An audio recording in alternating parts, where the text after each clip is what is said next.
Retro Rob plays everything. Hey, Rob here, and today we are doing the Jakks Pacific TV Games Plug and Play with Disney. And what the heck?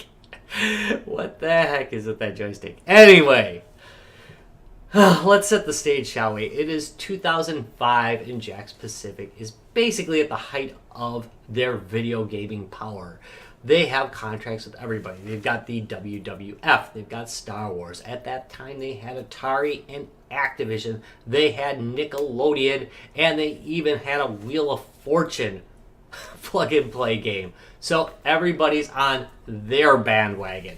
They are huge. But if you really, really want to get a license, Disney is a huge, gigantic license to get. And not only did they have this, but they had a Disney Princess one.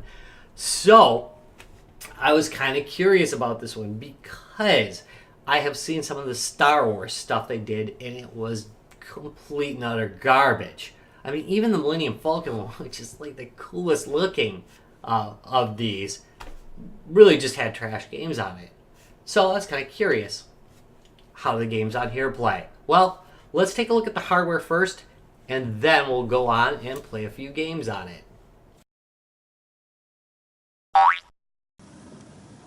Okay, so here we have the Disney Friends Plug and Play.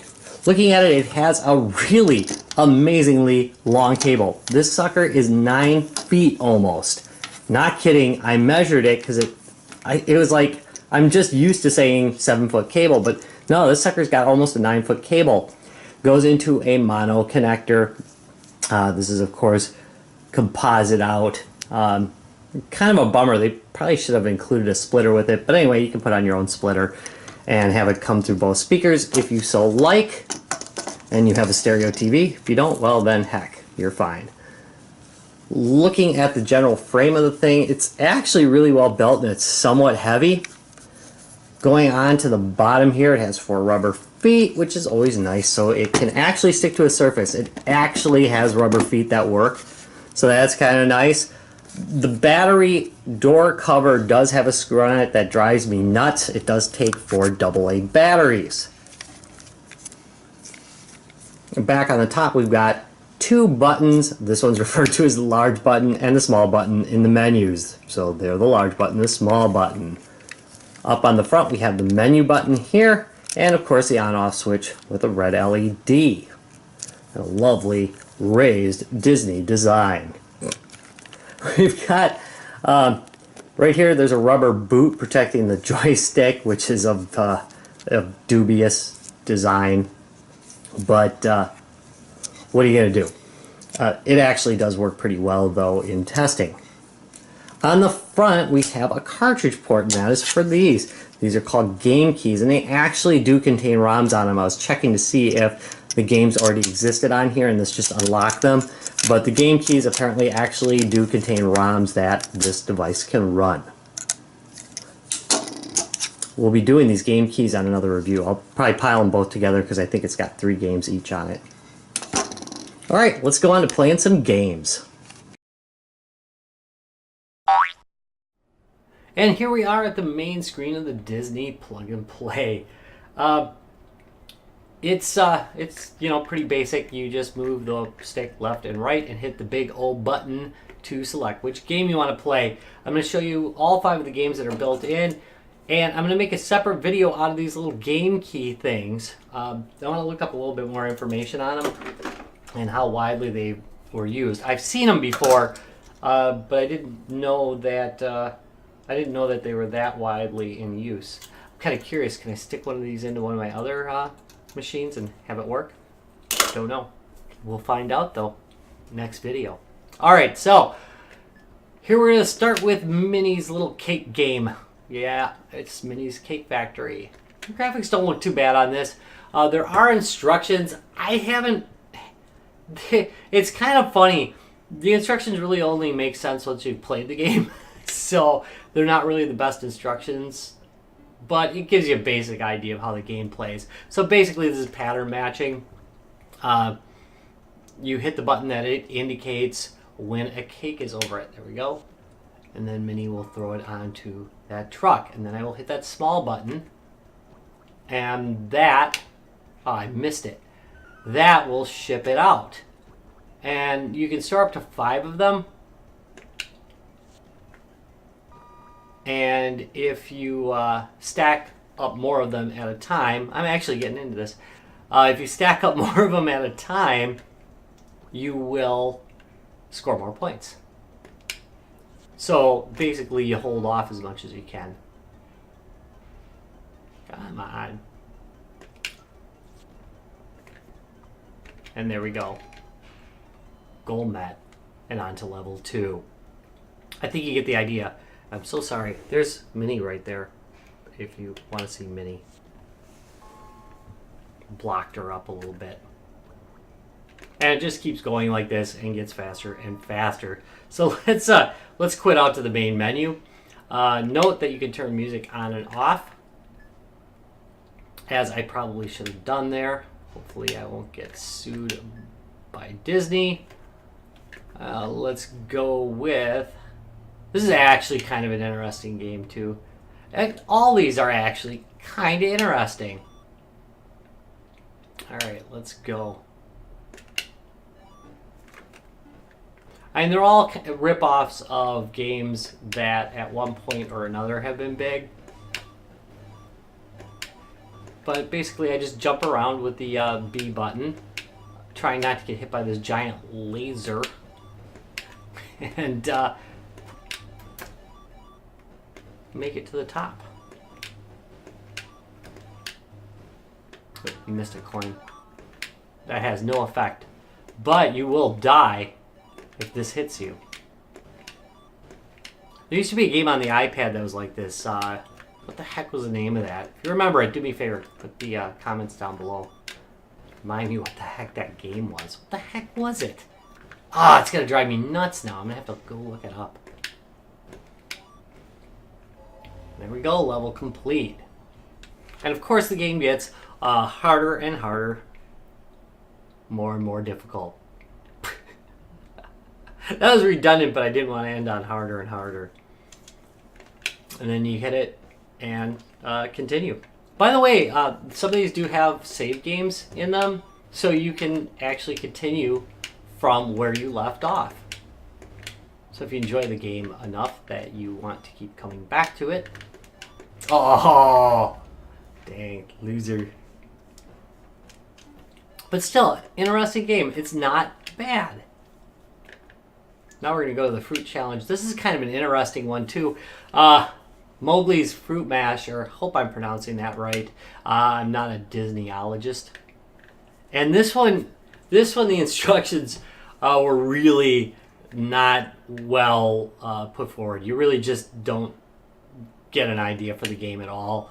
But don't worry, you'll figure it out pretty quickly. There's a challenge mode and an endurance mode. If you go back, it will show you the difference. See how long you can last in the endurance mode. That way there's no levels. We're going to go for the challenge mode because there's levels and it makes for a nice break point. Okay, so it's not like really a standard match 3 at all. Basically use the joystick to select these different fruits and make a matching set and fill up this juice thing. So I don't actually have to use like all the fruits at once. Ah, crap. See, I screwed up. But see, I pressed the little button and it made that match go into the juice thing. And basically you have to fill up the juice container or the juice jar or whatever the heck that thing is. Yep, having a good memory day. There we go. Before the ants, which are like right, wait, they were right above me over here. Let's do another level real quick. Just realized I can't, I'm in my box, I can't get out. Here, let's show you this again. There's these little ants up in this corner. If you watch, here I'm gonna just let a couple of these go. And if those ants reach your these ants that are marching right over here, make it to the end of the screen. Basically, you lose. But that's probably not going to happen. And it's not, it's not a bad little game. It's not, I've definitely dealt with worse handhelds, for sure.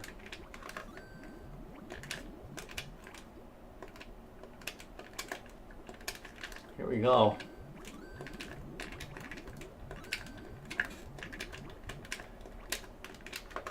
And goal. All right, let's get into another game.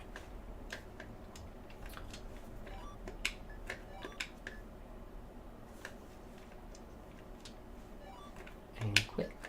Yep. And now we got Goofy's Wiseacre Farm. This one is really interesting.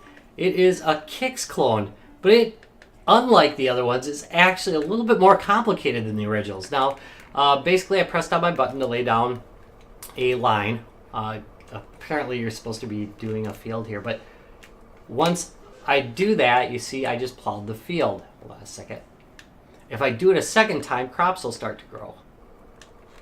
And as you can see in the top right corner of the screen, there is a timer, and you're only allowed so much time. So you try and score as many points as possible. You see that chicken that's running around? This is another thing that's kind of an interesting concept. You're supposed to avoid that chicken, not because he's going to kill you, but you don't want to run him over. How cool is that? Come on. That's actually pretty creative. I'm going to have to let this line go. Don't come towards me. For the first part of the game, the chicken pretty much outright avoids you. But eventually he becomes suicidal. There we go. Come on now. Get them points. Of course, you have 3 hearts on the top left. Those are your lives.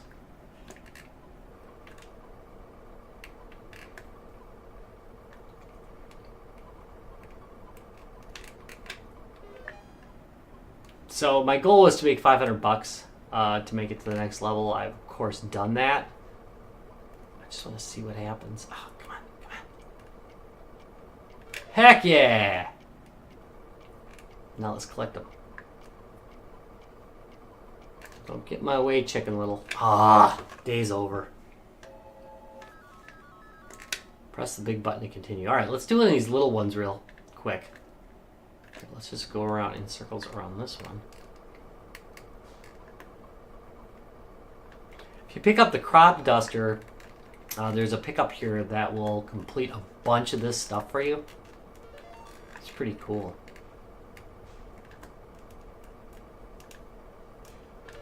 And you can also feed the chicken so he stays away from you for a little bit. Stay away. So I've already busted the 800. There we go. Put a fork in that field, it's done. Thing is, the game's, it's kind of easy. It's too bad that the challenge here at the beginning is so low. I'm wondering if a lot of people quit it before it became really difficult. Or got, anywhere near difficult. I think I can't do this one more time. Okay, so here's some feed for the chicken. So once he hits that feed, there we go, he'll just sit there and eat it. So that basically immobilizes him for a while. Ooh, it didn't, on level 2 it doesn't immobilize him nearly as much as it does on 1. And now he's getting suicidal. Get away, suicidal chicken. There's some more feed. Of course, it's right in the way.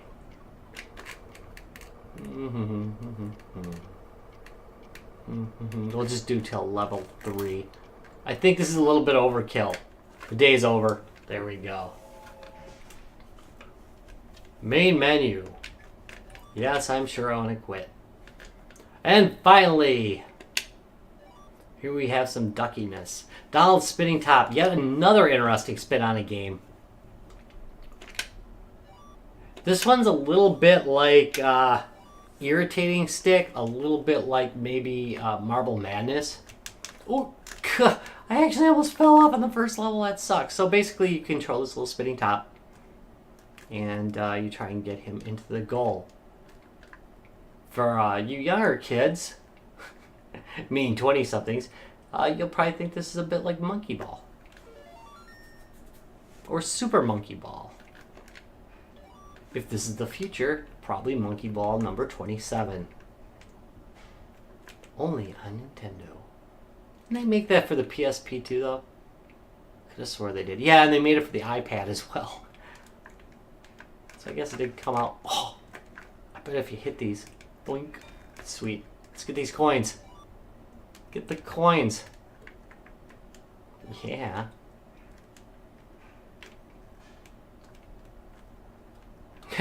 Donald Duck's a little bit creepy there, but whatever. Oh, you gotta get a little bit more momentum. Alright. There we go. And down. Yeah, it's a little bit more Marble Madness influence, I think, than anything else. Goal! Alright, so there we go. Let's get out of here and get back to the main menu. No, that was accidental. Yes.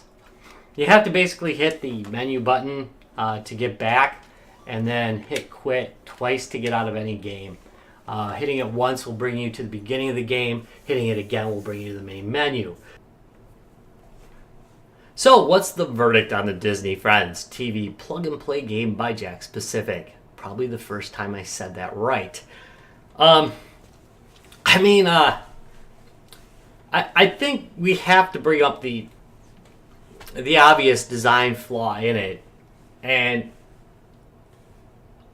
we all know how this looks. The question is, what were they trying to do here? I mean, were they trying to make like an ear? What is that supposed to be? A tail? Anyway, despite the obvious, this controller is actually pretty darn well built. It's fairly heavy, and the control works really, really well. I mean, the buttons work very well, and the joystick, it actually does control the games very, very well. And I'm sure that kind of helps the system with the games themselves, which are kind of the big surprise here. They actually were fun to play. I enjoyed playing the games in this collection.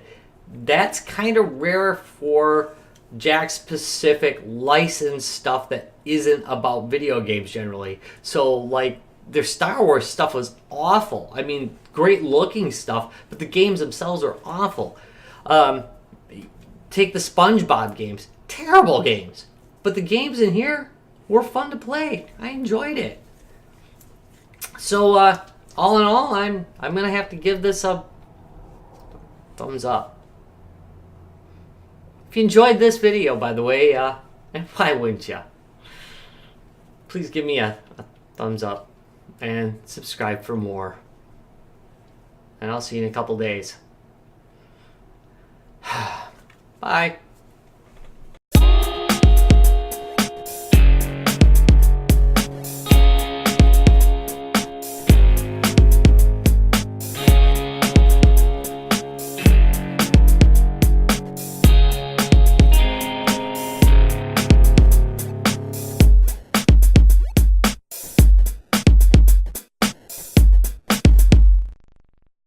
Retro Rocks Gaming Videos.